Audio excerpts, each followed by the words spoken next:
What is up, guys? We are back. It's your boy Effie with Any Action Sportscast here to go over UFC Vegas 91. Matheus Nicolau versus Alex Perez. It should be a pretty fun fight night, a pretty good main event there, and a fight card where I think we're going to be seeing a lot of finishes at the Apex, man. I think there's a lot of violence on this card, and I'm looking forward to it, man. I love when people throw down, bodies hit the floor, all that stuff. It's going to be a fun card for sure. So we're coming off a losing at UFC 300, a small loss. We're going to get it back this week on UFC 1, man. So make sure you guys stay tuned to the end of the video because for the first time in our show's history, we're going to be talking some NHL, man. I'm going over the Stanley Cup playoffs and what I think about the playoff series so far. You can see I have my Vancouver Canucks future ticket right here, plus 3,500, them to win the Stanley Cup, and talk about it at the end of the show. So without any further ado, let's get right into the fights. Up first, we have Maheshate taking on Gabriel Benítez. Maheshate coming in with the last name for the first time in the UFC. Kind of funny to see because for the longest time, his name was just Maheshate. That's kind of funny. Yeah, so his line has been moving. He was around minus 200 earlier in the week, as you can see on the screen. But now he's around minus 230, minus 225. Money coming in on him as the week, goes on. And I get it, man. I understand why, people are laying the juice on him and pushing his line a little bit wider. Because, man, he's just way younger and way more durable, even though he got finished in his last fight, than Gabriel Benítez, man. Gabriel Benítez hasn't had his fight go all 3 rounds in 4 years now. Kind of crazy, man. It's been 4 years since he's been able to finish a 3-round fight, whether he's winning, and getting the finish, or he's getting finished himself. So I know Maheshate got slept in his last fight by Borishev, but Borishev is a way better striker than Gabriel Benítez. No offense to Gabriel Benítez, but I think that's 2 different level of strikers there. Gabriel Benítez, the only hope I can really see for him in this fight is to really immobilize Maheshate with those leg kicks. Gabriel has very good, very heavy leg kicks, and those could hurt anybody, man. They hit you in the right spot and can really damage you and swell you up bad on that lead leg. But I think Maheshate has good enough lateral movement to withstand those kicks and check those kicks. And from there, man, really land on Gabriel. One thing for Maheshate in this fight is that, first of all, he's 11 years younger, right? Also, he's really big for the weight class, man. He's 6 foot at 155. That's insane. That's a really big frame for the weight class, man.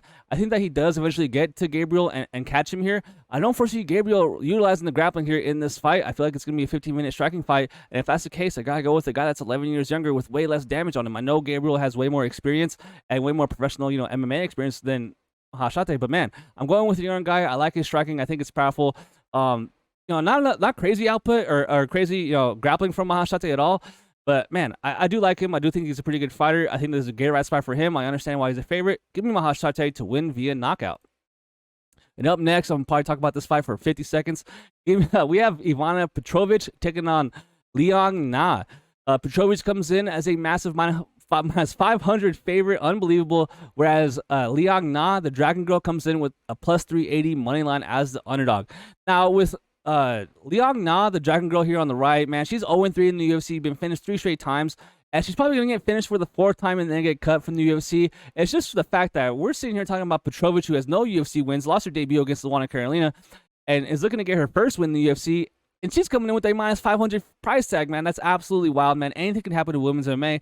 And not for nothing, I know, Liang is 0-3 in the UFC, been finished every single time, but she's not like horrible in the very beginning. In the very beginning of the fight, she looks decent, man. She goes out there, tries to get those takedowns, and she has decent enough speed where, she's not terrible. It's just that not even one round, like halfway through the first round, she'll get tired. She'll have a huge adrenaline dump. I don't know why that happens with her. It's happened 3 straight times now. But man, like, he's going to be looking for the takedowns early. I'm interested to see how Liang looks early in this fight. But, man, I got to go with Petrovic. The best bet I would pick for this fight, I wouldn't bet, minus 500 or parlay her minus 500. I bet inside the distance is even around minus 250, minus 200 because the books know. I would rather go with a round prop. I'd rather have a Ivana Petrovic round 2 or round 3, thinking that Liang can at least withstand 1 round here and not get put out here early in this fight, even though she's done that every single time. Man, I know those odds are actually quite good, man. Ivana round 2 or Ivana round 3. That's the way I would bet this fight if I had to bet this fight, but there's no way I'm betting this fight. This is the second fight of the night. Go ahead, walk your dog, make some food, take a smoke break, do whatever. You don't have to watch this fight, guys. You can go ahead and skip this one. I'm going with Petrovic, round 2, ground and pound finish. Up next, we have a women's fight between Ketlen, Souza, and Marnic, Mann. Souza comes in with a minus 345 price tag next to her name, huge favorite. Whereas Marnic, Mann comes in with a plus 275 price tag, a pretty sizable underdog. No, I get it, man. I understand why Souza's a big favorite in this fight, but guys, hear me out. There is a case for Mann to win this fight if she could just fight the most perfect fight for her to win this her fight. Because the way she fights, she has that cage pushing style, man. She's gonna push you to the warning track, push you on the cage, grab you, clinch you up, and from there just hold you. She's gonna try to trip you, get you down, and then from there, that's where her game really progresses. She's obviously a grappler. She's not gonna strike at range. She is super, super small, man. Look at the screen. She is 5 foot tall. Insane. She's tiny. I know Souza's only 5'3", only 3 inches taller. But if you watch Marnic Mann fight, dude, she is tiny. She's tiny. She's way smaller than anyone she's ever fought.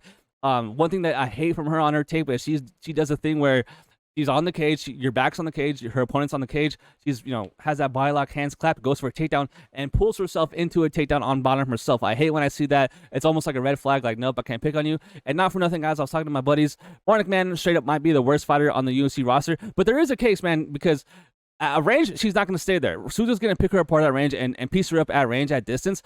So then that leads me to believe Marnic Mann's going to go forward, try to grab her, and just like she does in all her fights, and get her on the cage and hold her there and clinch her.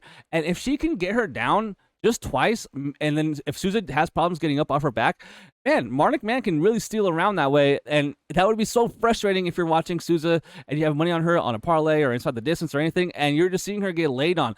Lately the judges haven't been really, valuing control time over damage like that. But man, like, it's not crazy to think that Marnic Mann can get a takedown here, can get 2 takedowns along the cage. But I just think that Souza's a way, better physical athlete than her. I think that she knows what to do in the clinch. And I feel like Ketlen Souza's going to keep this on the feet, and even if she does get taken down, probably will get a sweep or get a reversal and then get on top of Marnic Mann and finish her from there. I really don't think that Marnic Mann should be in the UFC, so I'm going with Souza to win this fight inside the distance. I'm going round 1.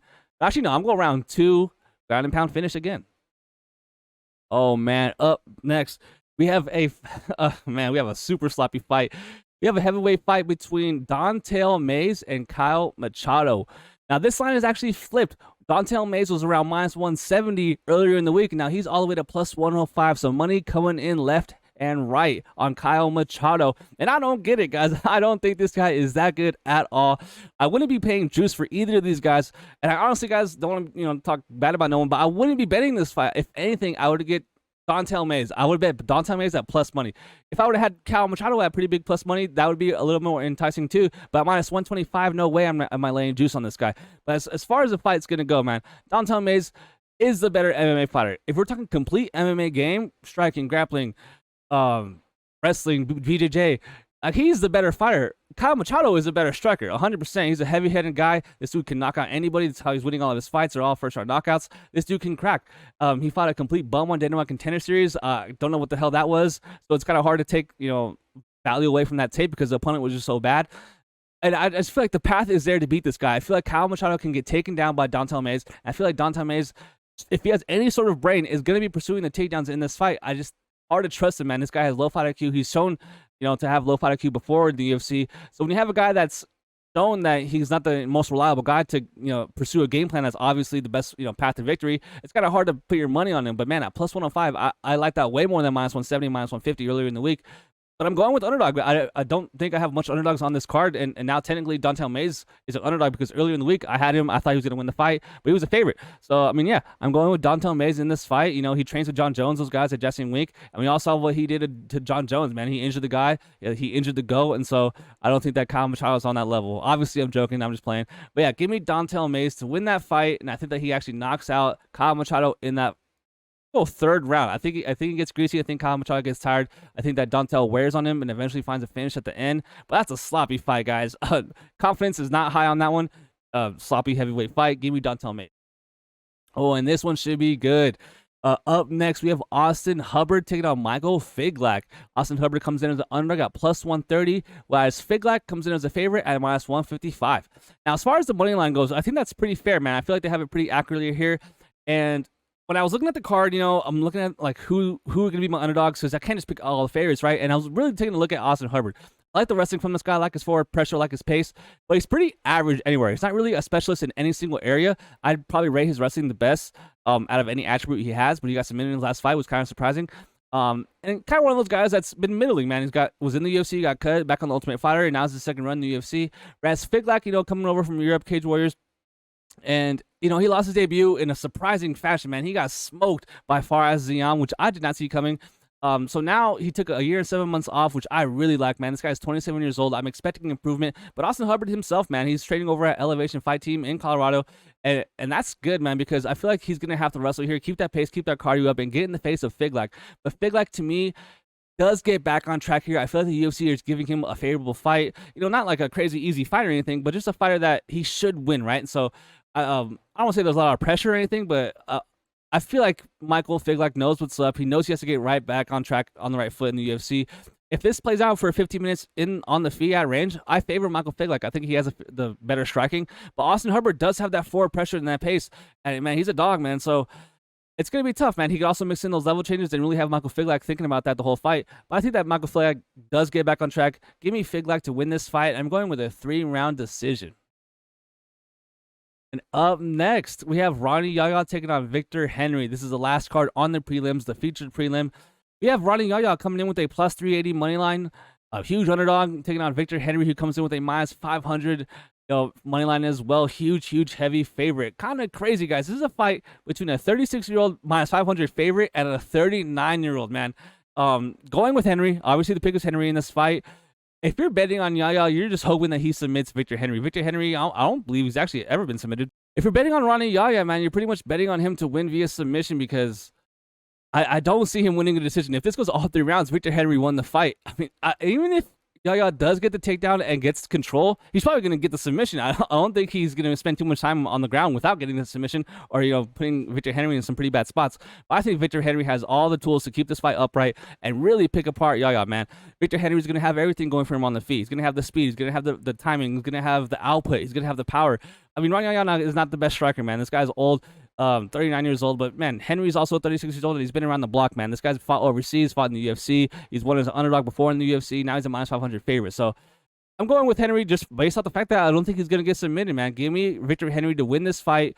I think he puts out Yahya. I think he knocks him out at some point in this fight, but if not, he's probably honestly going to win a dominant decision. Give me Victor Henry to win via decision. And for the rest of the video, we'll be using ESPN for the fights, and the graphics here, because Tapology was just killing me with a ton of ads, man. I couldn't take how many ads they were swarming me with, so I had to switch over to ESPN, and we'll be back on Tapology later. So yeah, man, the very first fight on the main card, we have Tim Means taking on Uros Medic. Tim Means comes in as a massive underdog. He is plus 245 on the money line, whereas Uros Medic comes in as a massive favorite, minus 310 on the money line. And I gotta say, I disagree with how wide that line is. Do I think Uros Medic is gonna win this fight? Yes. Do I think that he has, the more likelihood of winning the fight? Yes. But do I think that he's minus 310, minus 320? Absolutely not. First of all, Tim Means, overall, as a fighter, has a lot of things going for him, man. He has the ability to take the fight down if he wants to. He has a very good active clinch game, and he's notoriously durable and has a ton of experience. Whereas Uros Medic, hasn't really done much in the UFC. I was actually at the fight he won, via knockout against Semelsberger, his last win 2 fights ago, where I had money against him. I was fading this guy here, Medic here, and he was losing that fight against Semelsberger, man. He was getting hurt, he was getting taken down, and then he ended up getting that sick knockout, hurting Semelsberger himself. And he looked good, man. I respect the striking from Medic here in this fight. That's why I'm picking him in this fight. I feel like Tim Means, though, does have a little bit of things, going for him here in this fight. First of all, he has that forward pressure. He's going to be going forward the whole time. He's going to be throwing out a lot of output. But also, what I really like is that he has the ability to level change here. I feel like he has the ability to take down Uros Medic in this fight. And that can really help him, man, because in a 15-minute striking fight, it can get scary, man. Uros has very good speed, very good, diversity in his strikes, very good kicks to the body, very dirty and nasty clinch work. But that's the same for both these guys. You can say that about both these guys. Very active in the clinch, very aware of what they're doing in the clinch. It can really cut you up.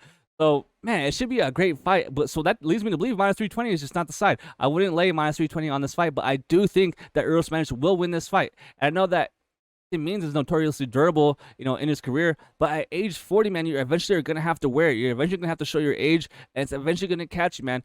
I feel like Uros Medic is going to have to win a 15-minute striking fight because he's going to have trouble putting out Tim Means. Give me Uros Medic to win this fight. I think that he wins via decision.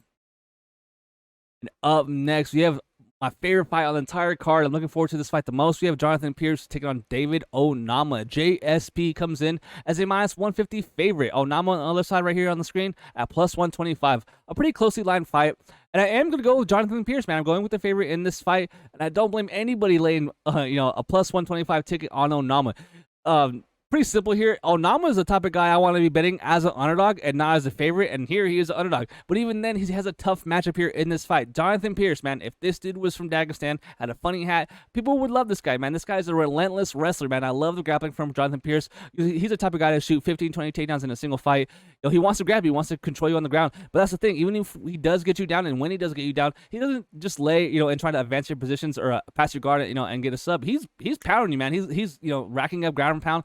Very active on the ground. He lost his last fight in what was a crazy, crazy blunder. Stuck his neck out and got subbed. After he was talking crap to his opponent, it was a very bad look. I think he gets right in this fight, man. David Onama on the other side, very dangerous striker, man. This guy has elite quick twitch muscles here. Very athletic, man. And he has speed, man, speed and power. And that's the thing with this guy, man. This guy is dangerous. So what worries me for Jonathan Pearce is that he could be winning the whole fight, man. He could be dominating the whole fight. He gets a takedown stuffed. He gets tired, gets put at range, and gets clipped. And it'll be over. That could happen. David Onama has that one punch power. And yeah, it's just really that dangerous, man. He's going to be active the whole fight, liable to win the fight at any moment in the fight. But I just think that the level changes, the speed of the takedowns, the entries from Pearce are just too much for David Onama. I feel like David Onama is going to be ending up on his back here earlier in this fight. And if that happens, I think Jonathan Pearce works in, man. Give me Jonathan Pearce to win this fight. And it's going to be close, man. I'm super interested in this fight. It's the fight I'm looking forward to most. Just because of the dynamic, man, Jonathan Pearce is going to be in his face. He's going to be shooting, getting these takedowns, and David Onama has to worry about getting up, get up, and then really getting in Jonathan Pearce's face and put it on him bad with the striking. So I'm interested to see how David Onama, deals with the pressure here from Pearce in the grappling. So I think Pearce puts him down on his back, and from there it's going to be his fight. So give me Jonathan Pearce to win that fight, and I feel like he wins. Actually, I'm going with a KO. Obviously not on the feet. I think it's a ground pound finish. I think that Jonathan Pearce gets to him and mounts him, and I think he grounds him out. So give me Jonathan Pearce to win via ground pound finish. I'm actually going to go with a round 2 finish. And up next, guys, we have a heavyweight fight between Austen Lane and Jhonata Diniz. Diniz comes in as the favorite here. He is minus 275 on the money line, while on the left here, the former football player Austen Lane coming in at plus 225. So I'm going with Diniz in this fight because I just don't think Austen Lane is very good. I think he's going to lose this fight and then get cut from the UFC. He's just not that good, guys. He's a striker here, not going to wrestle. If he were to wrestle, that would definitely benefit him in this fight. But he has 0 takedowns in the UFC so far. I don't expect him to be, getting his first takedown in this fight. I think he's going to be giving the fans what they want to see, and that's a 5-minute striking fight, because whoever wins this fight, they're going to be doing the other dude hella dirty because someone's about to get knocked out in this fight. And I don't think it's going to be Diniz. Diniz is a very powerful striker. Another guy that has 100% finish rate. He's winning all the fights. He's finishing all the fights that he wins. And he's doing it early. And I think that's going to happen again. I think Austen Lane's going to lose in the first round of this fight. I think he gets finished in this fight in the very first round, gets knocked out. He has a really bad tendency of sticking out when he throws. And his defensive striking is just not the best, man. His footwork's not the best. It's actually kind of crazy. I was actually debating him in the Tafel fight a little bit more than this Diniz fight. But at this point, I think we know what we're getting from Lane. Watch out for the eye pokes. Watch out for the fouls. This dude definitely sticks his hand out like John Jones and likes to kick guys in the nuts. But I just think that he's just not that good, man. I think that Diniz has very good striking. We still haven't really seen the grappling from either guy here tested. So that should be interesting, but I don't think that's going to come into play. I think Diniz wins this fight fairly easily at a very high clip. Give me Diniz to win that fight in the first round via knockout. Up next, man, this is a very controversial fight. We have Ariane Lipski taking on Karine Silva. Lipski comes in as the underdog at plus 125, and Silva comes in as the favorite at minus 150. Now, just a week or two ago, the line was flipped. Lipski on the left was the favorite, and Silva was the underdog. And boy, man, I am pissed I missed plus 125 on Silva because I would have taken that, man. I wish I could have had that. My books don't really, open odds like that, that far ahead on my books, at least here in Vegas. Man, that sucks that I missed the line, but I understand. I do agree with the line movement, but minus 150, now I can see a little bit of pushback and a little bit of value on Lipski. I am picking Silva, though. I do think that she's going to win this fight. Lipski has looked really good in her last, little bit of run here. Had her against Casey O'Neill, and she just bodied Casey O'Neill. Didn't lose a second of that fight, and looked great in that fight. Her striking is obviously really good, but that's the thing with her in this fight. Her hands aren't terrible, but I actually like her kicks more, and I think that she's going to be kicking a lot in this fight, and with the amount of kicks that she's going to be throwing, like, some of them can get caught. Silva is going to be looking to get this fight down. I don't really think her takedowns are all that great, guys. And Lipski has really good takedown defense. She's stuffed plenty of takedowns in the UFC. I believe it's like 19 consecutive takedowns she's stuffed in the UFC. Kind of crazy. But Karine Silva is just a way different athlete and overall, in my opinion, different level of strength than the fighters that Lipski's been fighting. To me, man, Karine Silva is just built, man. You watch this girl fight, and she is stacked, man. shoulders are wider, back's huge, legs are thick. I mean, this girl is built. And that with women's MMA, that's a big factor, guys. Like when someone's just more physically stronger, like it doesn't really matter your technique. Like you get body, you get put on the ground, and you get held there. And I think that's what's going to happen. I think that either it'd be from a kick leading to a takedown or in the clinch. That's where I think Karine Silva is going to be having really good success. I feel like they're going to clinch up along the cage, but not for nothing. I do respect Lipski in the clinch as well. She's very smart. She has very good knowledge of her head position. She has very good underhooks. And she knows what to do in the clinch. But I think like the strength of Silva is just going to be too much. I feel like she's going to get the body lock in the clinch. I feel like she's going to be able to trip Lipski down, get her down, and from there pound her out bad. I think that she's going to be finishing this fight, whether it be submission or ground and pound elbow, stuff like that from mount. But either way, I do think that the finish comes from the mat. I think that Silva gets this fight down and then finishes after. So give me Silva to win this fight. I'm actually going to go with a round 1 submission. It'll be tough to submit Lipski though. Up next, co-main event, we have a light heavyweight fight between Ryan Spann and Anthony Smith. Ryan Spann comes in with a -185 favorite, and Anthony... Wait, that's not Anthony Smith? What the... Holy shit, I did tape on Anthony Smith. I'm just joking. That's Bogdan Guskov right there on the right. He is +155. He looks exactly like Anthony Smith, which is kind of funny. But Anthony Smith is honestly better than Bogdan. The only thing Bogdan has for him going is that he has crazy power early in his fights. Early in the fight, he's live to knock out anybody on the roster. He can throw heavy in the very beginning of the round, but after that, he's going to get pieced apart. I think Ryan Spann has him covered in every single area in this fight, as long as he doesn't get knocked out in the very first round. If you're going to bet this fight, bet on Bogdan to win inside the distance. Obviously knockout, or bet on Ryan Spann rounds 2 and 3, because as the fight goes, I expect Ryan Spann to really style on this guy. He has output, he has a striking, he has 100% the grappling in this fight advantage. As far as striking, I shouldn't say he has that much of an advantage, because I mean, we get to an exchange in this fight, he can get slept at any moment because Bogdan throws that hard. One of those guys where you shell up to block, and even if you block, he can get through your guard and really hurt you. So I think Ryan Spann finishes his fight. I think Bogdan gasses out after that first round. I think that he's going to be slow as the fight goes on. I think that body work from Ryan Spann is really going to pay dividends in this fight. I think that Spann's going to teep the body earlier in this fight. I think eventually he will be able to get the fight down, and from there, really style on Bogdan. So give me Ryan Spann to win this fight. He's not the most reliable guy in the UFC. I will say that. We see him rot and hurt plenty of times and lose fights that he shouldn't lose. But I just think that he has him covered in every single area of MMA, other than getting bonked in the head in that very first round. Give me Ryan Spann to win that fight. I'm actually going to go with a round 2 ground and pound finish. That's the thing about me, man. If you watch my show, I do pick a lot of round 2 finishes for some reason. I don't know why. But up next, man, we have the main event, guys. And if you haven't so far, hit that like button, hit that subscribe button. Yeah, man, let's get up to 400, man. We reached 300 subscribers, and the next step is 400. So shout out to you guys. Really appreciate it. Let me know what you think about the fight so far. So in the main event, we have a flyweight main event. 2 little guys. Matheus Nicolau taking on Alex Perez. Nicolau comes in as a -185 favorite. Alex Perez on the other side, +155. I'm going with Nicolau in this fight. I believe he will win a decision in this fight. But, man, it's hard to get to -185 as far as like 1.85 units to win one or a parlay or anything like that. As far as the money line, that is a bit wide, but I do think he's going to win, man. Alex Perez, another fighter that has a really bad problem making weight. He misses weight all the time, guys. So we're filming on Thursday, so it's actually kind of good to wait, in the week to make sure he makes weight. If you like Alex Perez, definitely wait to make sure he makes the weight, guys, because this guy misses weight all the time, and it's short notice for Alex Perez. He took this fight on short notice. The original main event was supposed to be Matheus Nicolau versus Manel Kape, which would have been a banger of a fight. I know that's a rematch, but that would have been a great fight. I really want to see Manel Kape back in the octagon again, and it just sucks because he pulled out, and now we have Alex Perez on short notice, probably going to miss weight. But that's probably going to help him in this fight because Matheus Nicolau is pretty big for the division. I know he's only slightly bigger, or as far as reach than Perez, but when you watch them, I want to see them face off because I feel like Matheus Nicolau will be the bigger guy in this fight. But he has decent enough striking, man. The thing with me is that he doesn't have enough output or the offensive wrestling. He has very good jiu-jitsu, very good submissions from his back, and sweeps and passes from his back.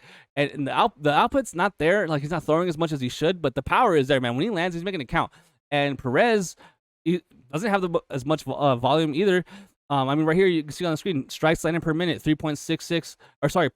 Per minute, 3.66 for Matheus, and then 4.12 for Perez. So they're around there. That's a little low for the flyweight division. These lower guys, tend to have more output in their fights. So it's going to be an interesting fight. A fight that I think that goes to all, 5 rounds. I think it completes to 25 minutes. And at -185, I don't really see Matheus Nicolau really dominating this fight. I feel like, if anything, if you want to get some crazy odds, I would take Nicolau inside the distance. You've seen Perez hurt before, but man, I'm not counting him out. I really like the leg kicks from Perez. I like his striking. I know he got worked super bad by Pantoja in like 45 seconds. That was awesome. But I just don't think that Nicolau is like head and shoulders above, Perez in this fight. I do think he's going to win this fight. I do think he has more likelihood of winning the decision if it goes all through 5 rounds. But man, I'm not counting out Alex Perez, but it does suck that he's on short notice. He's probably going to miss weight. And for that reason, man, I got to go with Nicolau. I feel like the jiu-jitsu is on his side. The offensive wrestling probably goes to Perez. The ability to shoot the takedown, get it down, probably goes to Perez. But I worry that he's going to be shooting a takedown, stick his neck out, and get guillotine from there. Man, tricky main event. Give me Matheus Nicolau. Not crazy confident, but I do think that he's a better fighter, and I do think that he will win this fight via decision. And like I said at the beginning of the show, guys, it's time for the NHL portion. If you stuck around so much, I really appreciate it.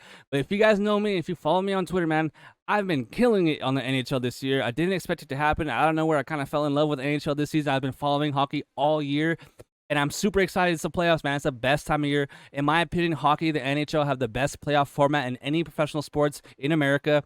There's nothing like the playoffs, man, in hockey. So I'm going to go through every single series so far and where they're at, who I think is going to win, how the team's looking, and maybe you can make some bets and win some money from there. So, I mean, the first one we're going to talk about right here at the top of the screen, Rangers versus Capitals. Pretty easy one to talk about. I don't foresee the Capitals winning a game in this series, man. It sucks to say, but I do think that the Rangers are going to sweep them. I'm actually kind of shocked that the Capitals even made the playoffs. They have the largest goal differential negatively. I think they were like negative minus 34. They gave up 34 more goals than they scored on the season, and they still made the playoffs. I think that's the worst goal differential in the last 30 years to make the playoffs. Whereas the Rangers are just straight up wagon. They won their President's Trophy. They're the #1 team in the NHL. And this is a team that is just good on every area, man. Good goalie, good offense, and good defense. Especially a good power play, good special teams. And I really don't see the Capitals keeping up with that offense, man. That's the thing with the Capitals. I actually liked them all year. I view them as a young team with very good defense, which is not a bad base for a team. Obviously, you have Ovechkin, trying to get the goal record here. Probably gets it next year and beats Wayne Gretzky's record. Claims, sole possession of the most goals scored in NHL history. But I just think that they don't have enough offensive power to keep up with the Rangers. They're going to have to play a grindy defensive game, from here on out. And I just don't think that's going to happen. I think that Rangers, get ahead and open it up. So I feel like that series is going to be over in 4, if not 5. So clearly, this is not like a hot take. Rangers will win that series and advance. Now, up next is my team, man. I know I'm from Vegas. I'm a huge Vegas Golden Knights fan. For this round, or until they're alive still, I will be rooting for the Vancouver Canucks. I don't know if you can see. I have my jersey plus 3,500. I'll put this in November. Put it on a shirt. Yeah, man, I have the Vancouver Canucks to win the Stanley Cup. So let's get right into it. Vancouver Canucks and Nashville Predators. The series is tied at 1-1. Game 3 is going to be in Nashville tomorrow, Friday. And I feel like Vancouver's going to win. The story with this is that the Vancouver Canucks star goalie Thatcher Demko got injured in Game 1, and he didn't play Game 2, and the Vancouver Canucks lost. The thing is, the Vancouver Canucks actually outplayed the Predators in that fight. They outshot them like 80-35. The Predators had something crazy like 30 block shots. These guys are just diving in front of the net, and in front of the puck, I should say, to block these shots. And it was crazy because it was tough to watch the Canucks have so much offensive time in the offensive possession, and have so many shots get blocked by the Predators, and just have so much pressure. And then on the other side, the Predators dump it in and get quick goals every single time they do against an inferior goalie in Casey DeSmith. The Predators have a super hot goalie right now, but I feel like the Canucks are the better team, man. I don't know what the hell is going on with Elias Pettersson. This dude is possessed. He needs a slump buster, man. Somebody give Elias Pettersson some shrooms. Let's reset this guy, because we can't have our star player, Elias Pettersson, just not showing up in the playoffs, man. This guy missed 2 clearly empty nets last game, and that would have changed the entire game, man. We would have been tied 1-1 or going up 2-1. Had he hit those goals, man. You just can't be doing that in the playoffs, and it's really going to burn you. But for everyone panicking, worrying here, I don't think it's justified. I think the Canucks are still the better team. They just can't commit dumb penalties, and they need to be disciplined, and they need their defense to step up, man. I trust Ken Hughes. I trust, Tyler Myers, even though he didn't play last game. I just trust their defense, man. So give me the Canucks. I think they win Game 3. I think they do advance still, but it's the next series where they will really need Thatcher Demko if they do advance that far. But they will, because Stanley Cup this year. Let's go, Canucks. Fuck the Predators. Fuck their fans. And if you're the Predators and you're a fan, then fuck you too. So up next, we have the Jets and Avalanche. Probably the best series in the entire first round. It really sucks that these teams have to match up against each other so early, kind of like the Dallas Stars and Vegas Golden Knights. Man, because all 4 of those teams, in my opinion, can win the Stanley Cup. So far, the story is the goalies. So the Jets go into this series, and really the playoffs in general, with the best goalie in the league. No doubt about it. The Jets, Connor Hellebuyck, is the best goalie in the league. He will win the award for best goalie in the league this year. And it wasn't really close. There was really no number 2. It was Hubbard by a mile. This guy's a beast. But he's been getting torched lately, guys. 6 goals in the first game. 4 more in the next game. This guy's given up 10 games in 2 playoff games so far. 10 goals in 6 periods. It's absolutely wild. This dude went like 30 straight games this year with limiting their opponents to 2 goals or less. It was something crazy like 30 straight games where the Jets' opponents against Hubbard didn't score 3 goals. It was madness, right? And so the Avalanche, man, they're a wagon. Their offense is just so good. Right here on the screen, you can see they're minus 170 on Friday here to win at home against the Jets, which is kind of crazy. I feel like that line is kind of wide. But I do think that they're gonna win, man. I feel like I'm gonna be betting the Avalanche to win that game, and especially to win in regulation, because their offense is just so good, man. Nate McKinnon, Cole McCarr. I mean, these guys are Casey Middlestad. Like, these guys are legit. The Jets also have a very good offense and a very, very good defense, but I just feel like it's unraveling. It's funny because the Avalanche were supposed to be the team that goes into this series with like the goaltending issues. Like they're worried about Gorgiev. Not the most reliable guy. He's kind of shaky, and I actually liked him. I was kind of surprised to hear everyone talk so badly about him, because I don't think he's that bad. Gorgiev is not a bad goalie. In my opinion, he's pretty good. It's just that he, seems to get, let the team down in his biggest moments. I mean, giving up 7 goals in your very first game, that's absolutely wild. Gorgiev, they're calling him 4GF because he gives up at least 4 goals a game these days. But I disagree, man. I think that he's pretty solid, and we saw both goalies, bounce back, except for Hubbard a little bit towards the end, in that second game. So I think the Avalanche win this game. I feel like they do advance over the Jets, and I feel like it goes all 7 games. I feel like it's going to go and get stretched, but I'm going with the Avalanche, man. I think they're a better team. They've been a wagon all year. I think they're going to do it, man. I think they're going to advance against the Jets. So give me Avalanche to win game 3 and then advance later on in the series. And up next is a series that I did not expect to be tied 1-1. We have the Edmonton Oilers taking on the LA Kings. Game 3 will be in LA. LA Kings and Oilers going 1-1 in Edmonton. Very surprising because the Oilers absolutely dumped on the Kings in that first game. They smoked them. I think it was like 6-2 at one point. Just everyone was scoring, everyone was passing. The Kings looked like they were playing a different speed than the Oilers in that game. They couldn't handle them. But then they came back game 2, and that was more what how the Kings play. I don't foresee the Kings wanting to get into shootouts with anybody in the playoffs, especially down the stretch. They're playing that 1-3-1 defense and really limiting teams to their shots, man. The Kings are notorious around the league for being boring, man. They really suffocate you, and there's not a lot of action in their games. So to see their first 2 playoff games play out this way was definitely surprising, man, which actually leads me to believe that they're going to find their game as the series goes. I don't think the Oilers are just going to come out here and win the next 3 games and end the series in 5 games over the Kings. I feel like the Kings are going to put up a fight, and they're going to take another game from the Oilers at some point. It's just it's hard to go against Connor McDavid, Leon Draisaitl, Zach Hyman. Like, the Oilers are a machine, dude. They are stacked. They honestly probably should be the Stanley Cup favorites right now currently. It's just I can't believe they're 1-1 after looking so good in that very first game. Lost in OT yesterday. I do think that they will advance here. I wouldn't be shocked to see it get stretched out, game 6, game 7.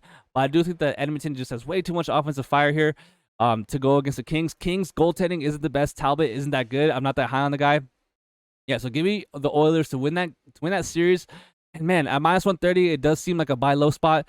But the Kings at home should play better defense, and I don't expect them to get into shootouts, continuing on throughout the series. So I'm going to go with Oilers game 3. So for Friday night, Oilers, I do think they get on track. I think they win that game and then end up winning the series. And up next, we have the Dallas Stars and Vegas Golden Knights. Man, crazy, crazy outcomes to the first 2 games. Golden Knights, smacking them 2-0, up 2-0, and they're back on home ice. They go to Dallas, they go into enemy territory, and they take 2 games from the Dallas Stars, a team that, in my opinion, was right there with the Rangers as the best team in the league. I mean, they were 1 point away from having the best record in the entire league, and now they're getting down 2 games, 0-2, against the Golden Knights, man. Absolutely crazy, and that's because the Golden Knights are stacked, man. This is a super team. They have Mark Stone, Jonathan Marchessault, Chandler Stevenson. I mean, freaking Tomas Hertl from the Sharks, man. They added one of their rivals' captains to their team. Got Noah Hannafin in the trade deadline. A great defensive player, Pietrangelo, Shea Theodore. Like, they're stacked, man. Any position, they are legit. And if you have Logan Thompson playing like the way he is in the net as a goalie, man, it's going to be hard to beat the Golden Knights. I am not surprised that they're up 2-0 in this series, because if you watch them play, they are ruthless, man. They are fast. Any mistake you make, they make you pay. I mean, the Golden Knights are going to be hard to beat, guys.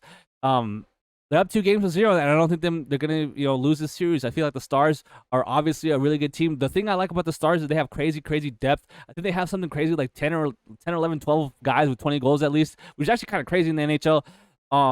So it's not just like one guy or like one line that they're really relying on. They're getting it from everyone. They get production both sides from a lot of their roster. So they're a good team, man, and they have a very good goalie. It's kind of crazy to see Andre get smoked like the way he is.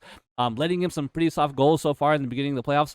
But man, I think the Golden Knights and Stars are going to be over here quick, man. I think that the Vegas fan base is going to be going crazy there at T-Mobile on Saturday night. So, yeah, man, I feel like this is going to be over pretty quickly. For the second time in a row, I feel like the Golden Knights are going to eliminate the Stars and end their season. Tough draw for the Stars, man. To have the season they did and to get the Golden Knights in the very first round, that's tough.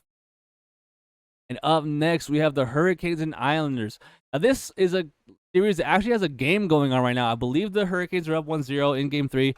And if they take Game 3 here against the Islanders, they're probably going to sweep them, man. The Islanders, if you're a fan of the Islanders, you can make a case that you guys should be up 2-0 here. It's kind of crazy, man. They played a really tight game against the Canes in Game 1 and then lost.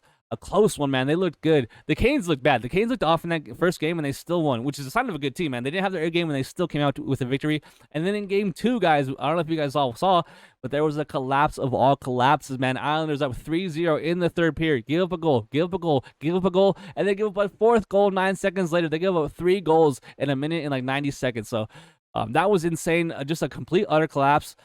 Going up 3-0 and then losing the game 4-3, and to have the third and fourth goal come like 20 seconds apart, just heartbreaker, man. And like I said, I'm pretty sure they're up 1-0 right now while I was filming the MMA portion of the show. Give me the Canes, man. Just complete team, good offense, good defense, good goalie. The Canes are a problem, man. They're a legit force in the East. If I was a fan of the other teams, I wouldn't be wanting to match up with the Canes right now at all. Give me the Canes to go ahead and get that sweep and advance to the next round. And up next is a series where we do have money on currently right now. The Panthers and Lightning are playing each other right now. It's 1-1. I have money on the Lightning. I have money on some props that one of them already hit. Shout out to Brady Tkachuk for the Panthers hitting that goal for us, plus 165. Make sure you follow me on Twitter. Feed that out. Man, great series. I'm really hoping that the Lightning can get this Game 3 here because obviously I have money on them. But I want them to make it a series, man. I have them advancing before the series started. I thought they were going to beat the Panthers. But the Panthers are an example of a team. Just because they're playing bad in the regular season as it ends doesn't mean that they're going to play bad when the playoffs start, because the Panthers are a team, top 3, 4, 5 team, definitely a top 5 team in my opinion. You could argue top 1, 2, 3 in the league. A good offense, good defense, good special teams, great goalie. And they sort of like fell off toward the end of the year, but that's just like they had nothing to play for. They're already in the playoffs. They don't really care who they're seeded with. And it's really hard to get up for games where you're just so clearly in the playoffs and like you really have nothing to play for. You just want the playoffs to start. But then right when the playoffs started, man, they hit a switch and they're just clapping, guys. Man, they're bodies on bodies on plugs, shooting on net. And the goalie matchup in this series is insane. We have Brickwall Bob taking on Vasilevsky for the Lightning. And both these goalies are legit, man. The goalie battle in this matchup is insane. But I'm going with the Lightning, man. I think that, like I said, I think they win Game 3. I have money on them. I hope they do win. Then Game 4, I think they win again. I think they even it up 2-2 and then take it back to the Panthers' home barn. So yeah, man, a lot of firepower in that series. I'm big on the Lightning, man. I have them at plus 28 to 1 to win the Stanley Cup. I feel like they're going to be getting some key pieces back on defense here soon. I love Kucherov. I think he's the MVP. If Nathan MacKinnon wins the MVP, that's whack. I think it should be Kucherov. But yeah, man, give me the Lightning to actually come back and storm back in this series. It's going to be tough, man, because the Panthers, oh my goodness, they look like a wagon. Them and the Canes look like the best teams in the East by a mile. And it looks like it's going to be a collision course with those two teams. So yeah, give me the Lightning to win this game on tonight. It's Game 3, and then advance eventually in the series. Should be a good one, man. I'm rooting for the Lightning. Let's go Bolts.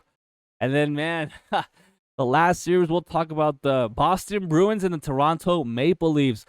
I'm going with the Maple Leafs, man. Right now, the Bruins are up 2-1, man. I don't think they're going to advance. If you know me on Twitter, you know how I feel about the Bruins, man. I am not high on this team. I think they're overtime point merchants. But the thing with overtime in the playoffs, man, you can't do that. You can't just, lose and get a point still. You got to win the game, bro. So no more shootouts, none of that. Like, we're playing until someone wins. But, man, the Maple Leafs, what is going on with William Nylander? If they don't have William Nylander playing, they won't advance. They won't win this series. Yes, they can steal a couple games here and there. I mean, they already did once. But, man, he's just so important to their game. He is so good. He is so good, getting other guys involved, man. As he's so important to that offense that it's such a big, hurt to them to have him, not there.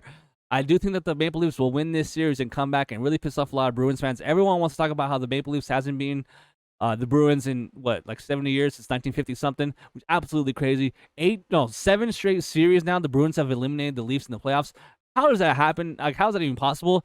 I think it gets broken, man. I think the Maple Leafs come back, storm back, even the series up 2-2, and then eventually win the series and advance and eliminate the Bruins. So I have the Golden Knights advancing, the Hurricanes advancing, Lightning coming back from down 2-0 to advance, the Maple Leafs coming back from down 2-1 to advance, the Canucks, taking the lead and gonna advance against the Predators.